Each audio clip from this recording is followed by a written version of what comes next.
Aí quem está falando é o Carlinhos, meio-campista do Wisterman. Vim aqui para dizer o quanto foi importante eu fazer coaching com o Fábio. Me ajudou muito, não só dentro de campo, mas também fora de campo. Ajudou o nosso grupo a chegar às oitavas de finais da Copa Libertadores da América, e depois já passarmos pelo Atlético Mineiro e chegarmos às quartas de finais. Quero dizer que foi muito interessante, muito importante, e que eu aprendi muito, eu cresci muito fazendo esse coaching.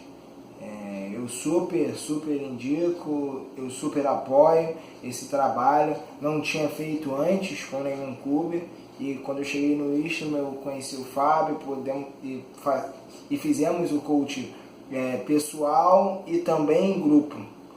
Coisas que nos ajudou muito a conseguir a classificação para as quartas de finais da Copa Libertadores. Desde então quero deixar um grande abraço ao meu amigo Fábio e dizer que Deus abençoe e que Deus sempre esteja com ele. Um grande abraço.